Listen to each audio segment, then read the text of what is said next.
Hello，大家好啊！歡迎嚟到模型玩具情報室啊！我係爆機啊！今次咧講就係呢隻 Bandai 出嘅 SHF 定真嗣啊！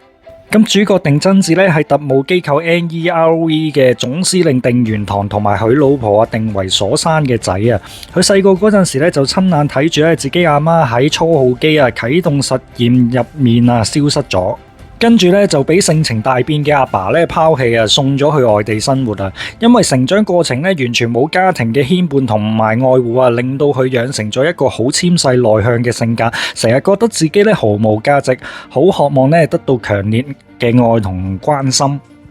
直到14歲嗰年咧，突然間被選中咗做 EVA 初號機嘅駕駛員啊，先至再次見到佢阿爸啊。面對阿爸嘅冷淡態度咧，佢覺得好難應付啊。但係另一邊咧，又諗住咧，如果可以自己好好駕駛 EVA 咧，就有機會得到阿爸嘅認同。咁講翻啦 ，SHF 定真嗣咧呢次咧，佢採用咗咧佢駕駛 EVA 嗰陣着嗰件戰鬥服服裝啊，全身用嘅零件成形式加彩色塗裝。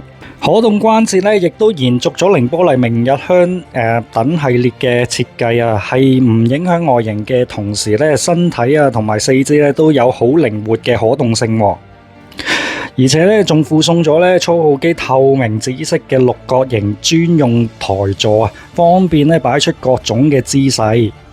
背脊嗰度咧可以用替換零件啊，對應支架嘅3mm 盔甲接口。配件方面咧都附有普通鏈啦、咬牙切齒鏈啦、嚎叫鏈啦、害羞鏈啦4種嘅表情零件嘅噃。而且咧手型咧都會送埋3對嘅手型俾你。還原翻去駕駛 EVA 嗰陣咧拼命同猙獰嘅狀態嘅。咁推出日期咧就係2026年嘅11月啦，到時大家就留意下。好啦，今次咧介紹就係咁多啦。如果中意呢條片嘅話咧，就記得 Like、Share 同埋訂閱我嘅頻道啦。我哋下一集再見，拜拜。